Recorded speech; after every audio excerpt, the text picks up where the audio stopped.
हो मोरपंत उरका. उरकलंय. मग ठीक. आणि ती कागदपत्र निवडायची ती तयार केलीत? होतील एवढ्यात. अहो दिरंगाई नको. होणार नाही. मग ठीक. मोठ्या मुश्किलीनं असा दिवस उजाडतो.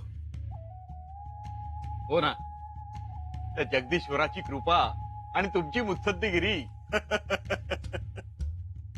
आमची मुत्सद्दीगिरी पण तुमची साथ मोलाची. हो आमचं काय अनाजी पंत. गाड्या बरोबर नळ्याची यात्रा. हो असं म्हणू नका हो. आज बाळराजे निवाडा करणार केवढी मोठी गोष्ट. हो तर केव्हा एकदा सदरेवर येऊन बसतायत असं झालंय मला. उठा चला. चला. या.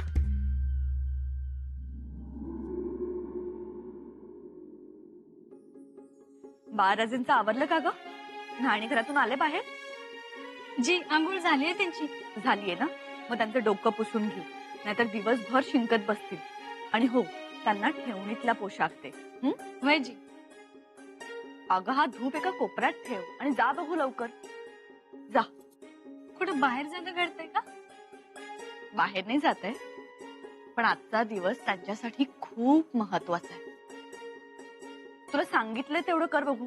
जा लवकर. मानाईच दादा. काय जे? मानाईच दादा, आम्हाला कळलं की गडावरती निवाडा होणार आहे, पण एक कळत नाही, गडावरती युवराज नाहीत, युवराजनी नाहीत आणि महाराज बी नाही ती, पण तरी बी निवाडा. महाराणी साहेबांचा आदेश आहे, आज समद्यासने गोडाचं जेवण घालायचं आहे. असं वय. तू बी चल की, लाग मदतीला. वय. राणी साहेबांचा हुकूम म्हणजे काहीतरी नक्की असणार. चला. चल.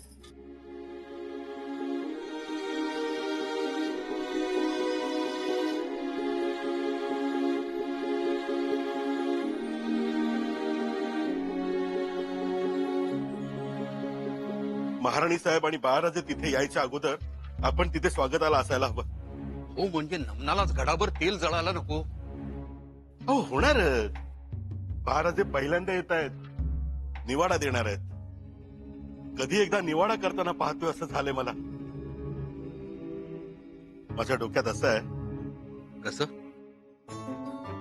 त्यांना पटकन युवराजांच्या गादीवर बसवायचं आणि निवाडा आपल्या पदरात पाडून घ्यायचा, म्हणजे आपण मोकळे. नाहीतर होईल काय, एकदा डळमळीत झालं की मग अवघड होऊन बसेल. डळमळीत म्हणजे महाराणी साहेब आपल्या निर्णयावर ठाम राहतील ना? चला तर्क नको. यशस्वी भव.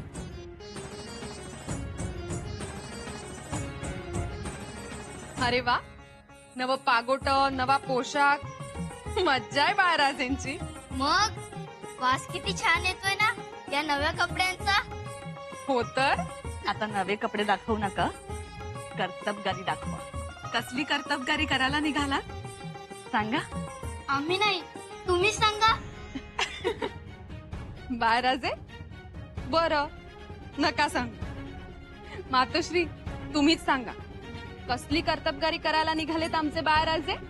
राणूबाई, तुमचे बाळराजे आजपासून निवाडे करणार आहेत. निवाडे? कसले निवाडे? रायगडावरचे निवाडे. आणि त्यासाठी तुम्हा सर्वांचे आशीर्वाद हवेत यांना. बाळराजे?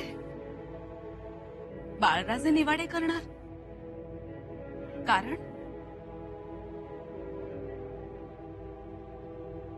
कारण शंभूराजे गडावर नाहीत. गडावर नसले तरी स्वराज्यात आहेत. दूर आहेत ते. एवढेही दूर नाहीत की येऊच शकत नाही. नाहीच येऊ शकत. मागच्या वेळेलाही खलिता पाठवला होता दिलेर खानाच्या बाबतीत. आठवतंय ना? आलेच नाही. ते न आल्याची आणि खलित्याची शहानिशा व्हावी एकदा. ते होईलच नंतर. परंतु आता थांबणं शक्य नाही.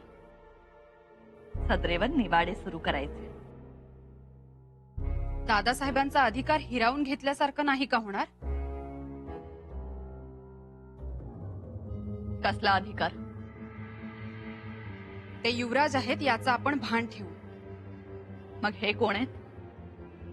हेही युवराजच आहेत. हो आहेतच, पण दादासाहेब अभिषिक्त युवराज आहेत. राज्याभिषेकावेळी त्यांच्यावर विधिवत समंत्र कायदेशीर अभिषेक केला आहे. बाळराजेंवरही तसा अभिषेक करता येईल. तुम्हाला ना शिजेपर्यंत दम निघतो, पण निवेपर्यंत दम निघत नाही. घेता तोंड भाजून. हं? भीती याची वाटते की महाराणी साहेबांचं मन बदलू नाही. का बदलेल? हे बघा, राणी वशात पुतळा राणी साहेब आहेत, त्या राणूबाई साहेब आहेत. पुतळा राणी साहेबांचं तसं काही नाही, पण राणूबाई म्हणजे तोफेचा धडाका नुसता. काही वर्मी लागणार बोलल्या तर आपल्या महाराणी साहेबांना काय लागतं हो, हुरूप मावळायला. पंत तसं काही होणार नाही. होणार नाही, कारण पोटच्या मुलाचं महत्व वाढते म्हटल्यावर कोणत्या आईला आवडणार नाही. पण मला राहून राहून काय वाटतं, आपण चूक तर करत नाही आहोत ना बाळराजांना युवराजांच्या गादीवर बसवण्याची. अहो, युवराजांना युवराजांच्या गादीवर बसवण्यात कसली आली आहे चूक? तुम्ही उगाच फाटे फोडू नका. अहो तसं नाही हो. उद्या महाराज काय म्हणतील हे माझ्या डोक्यात. त्यांनी म्हणू नये की आम्ही मनाचा कारभार केला म्हणून. अहो, त्यांचेच मूळ, त्यांचंच स्वराज्य आणि स्वराज्याचे युवराज, त्याच समोर मोकळी गादी. बसले आणि केले निवाडे, त्यात काय झाली चूक? हा, आम्ही युवराजांना काही वाईट शिकवलं असतं तर वेगळी गोष्ट. अहो, उलट कौतुक होईल आपलं. शेरभर सोन्याचं कड घालतील आपल्या हातात. खरंच आम्ही तर महाराज गडावर आले की स्वतःहून सांगणार, म्हणजे चाडी चुगलीचा विषय नाही. म्हणजे काळजीच नाही. दुसरी गोष्ट, गादीवर का बसवलं, दिवाडा का करून घेतला, असं तर महाराज म्हणणार नाही. तिसरी गोष्ट, शंभू राजांना आपोआप शह बसला. बसलाच. तुम्ही तर पाहुण्याच्या काठीने साप मारलात. कसं आहे पंत, आपण कर्तबगार मुत्सद्दी असलो तरी आपण चाकर. अहो, आपल्या घरातली आपल्याला मानत नाहीत, म्हणून राजघराण्यातली व्यक्ती आपल्या पाठीशी असणं गरजेचं असतं. या निमित्ताने त्यांच्या मनात महत्वाकांक्षेची वात पेटवायची, आणि त्यांच्या मनात वात पेटली की आपल्या मनसुब्यांचे दिवे उजळतील. मनसुबा काही वाईट नाही, पण तेच तर सांगत होतो आम्ही. पण आम्हाला असं वाटतंय की घाई होते. हाई, आम्ही समजलो नाही. घाई म्हणजे वयाच्या बाबतीत. लहान आहेत, अजून समज नाही त्यांना. या घरात समज येण्याची वाट कोणी बघतच नाही. समज येण्या अगोदर जबाबदारी सोपवली जाते, मग आपोआप समज येते असं म्हणतात. आणि अनुभवही तोच. आबासाहेबांबद्दल बोलताय? हो, आम्ही तुमच्या आबासाहेबांबद्दल बोलतोय, तुमच्या दादासाहेबांबद्दल, शंभूराजेंबद्दल बोलतोय. आता बघा ना, त्यांनी केलेल्या कामाचा न वयाचा कुठंच ताळमेळ लागत नाही.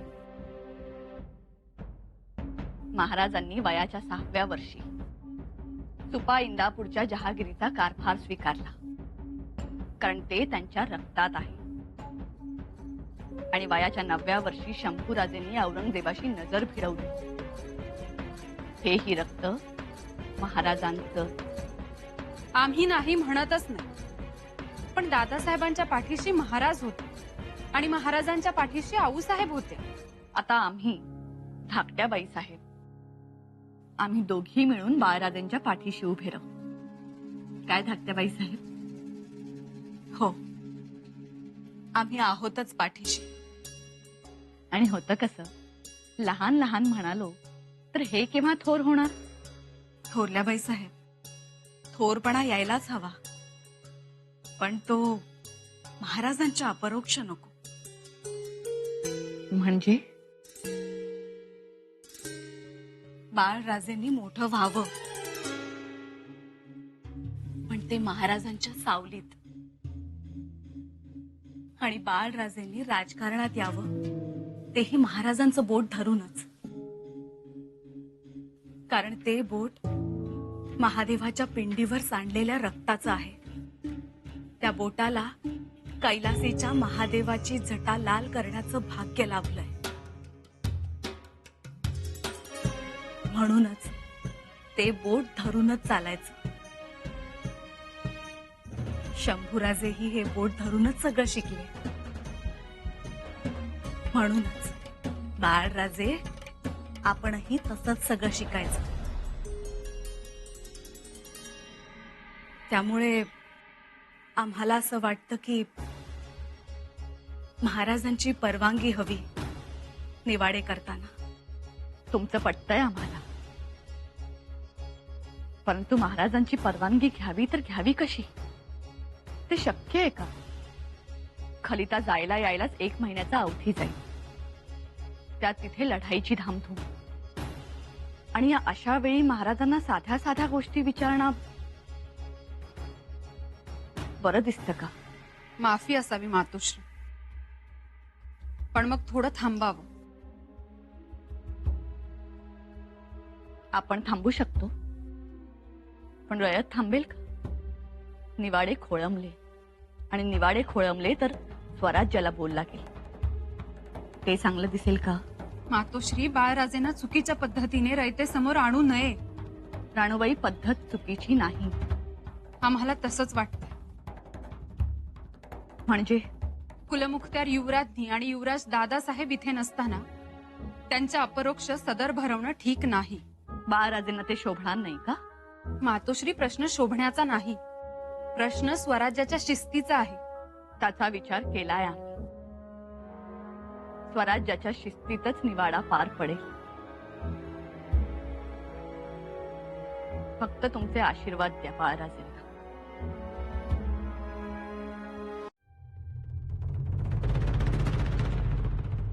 रायगडावर खलिता पाठवायला हवा.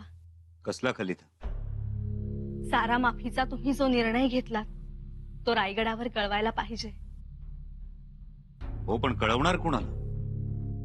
कुलमुखत्यार आमच्या समोर आहेत आणि युवराज तुमच्या समोर आहेत.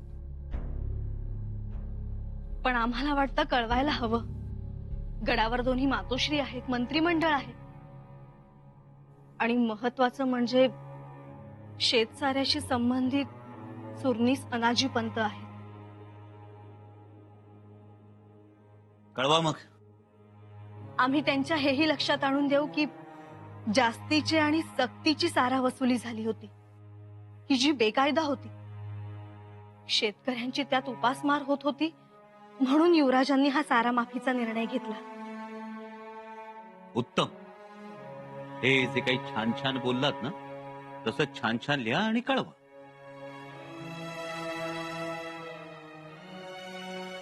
काय झालं युवराज? चिडला? नाहीतर चिडला? खरं सांगा आम्हाला. बऱ्याच मनकवड्या झालात की. आमचं काही चुकलं का? रायगडावर आम्ही सारा माफी दिली एवढाच खलिता पाठवा. खुलासा देत बसू नका. खुलासा त्यांना विचारू द्या. आम्ही बघतो कोण विचारतो खुलासा. आम्ही उत्तर देऊ. म्हणजे आमचा निर्णय रायगडावर समजला एवढं पुरेसं आहे. युवराज, अहो, पण कोणी मंत्री तुमच्या आबासाहेबांकडे तक्रार करतील, मग आबासाहेबांचे गैरसमज होतील, आणि मग तुम्हाला जाब द्यावा लागेल. देऊ जाब तुम्हाला. निवडा तर तुम्हीच करणार. जाब दुसरे कोणीही विचारू शकतात. हम्म. जाब फक्त तुम्ही विचारू शकता. निवाडा फक्त तुम्हीच करू शकता. ज्याच्या हाती शिक्के कट्यार तोच निवाडा करणार.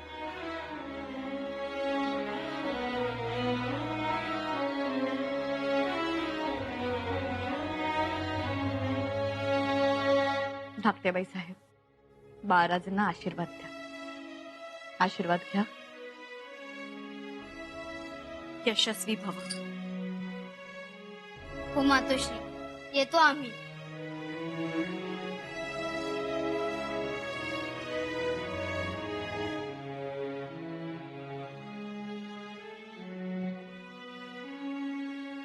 चला.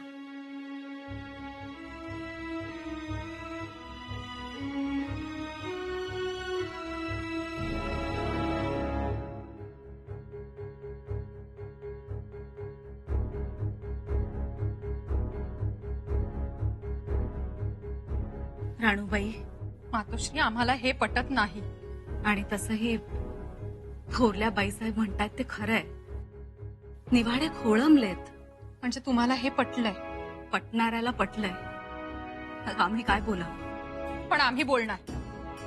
दादासाहेबांच्या अपरोक्ष बाळराजेंकडून निवाडा करून घेतात आणि हा अन्याय आहे दादासाहेबांवरच. तुम्हाला नाही वाटत असं? तुम्ही मनावर घेऊ नका. आणि 4-2 निवाडे झाले म्हणून शंभूराजांच्या अस्तित्वाला सुरुंग लागत नाही. पण कसं आहे ना, दादासाहेबांना नेहमी डावललं गेलं.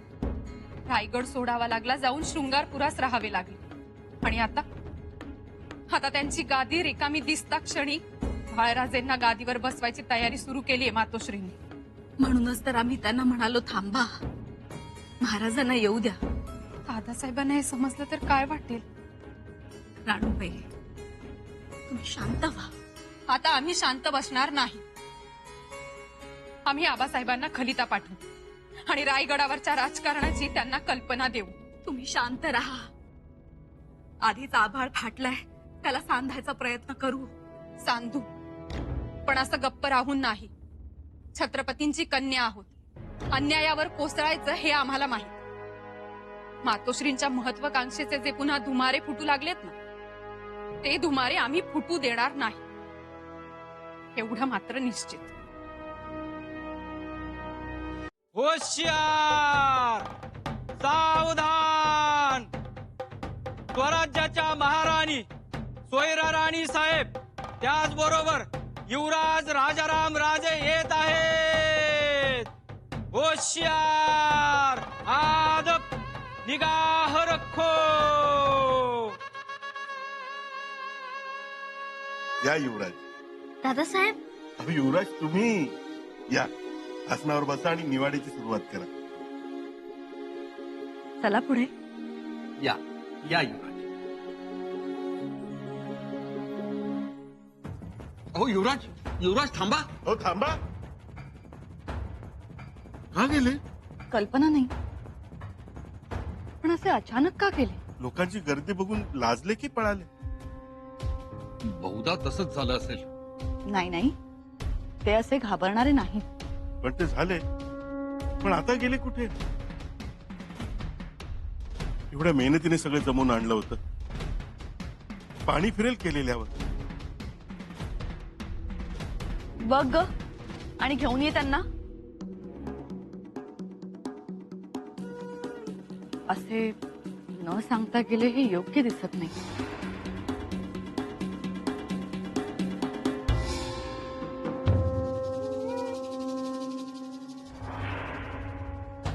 बघा, आलेच युवराज.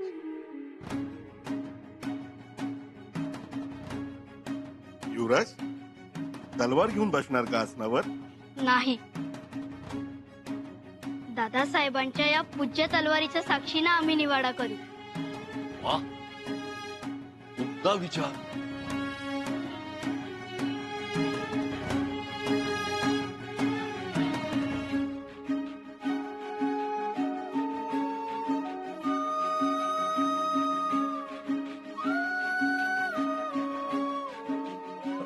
हे काय युवराज? महाराणी साहेब, हे जर या आसनावर बसले तर आम्हाला जमिनीवर बसावे लागेल. बाळराजे, ठेवा ती तलवार बाजूला आणि या मुख्य आसनावर विराजमान व्हा. नाही, ही जागा आमची नाही. अहो, असं काय करताय? तुमचा दर्जा बरोबरीचा. अहो, तुम्ही स्वराज्याचे युवराज आहात आणि हे स्वराज्याच्या युवराजाचे आसन आहे. युवराज बसावे.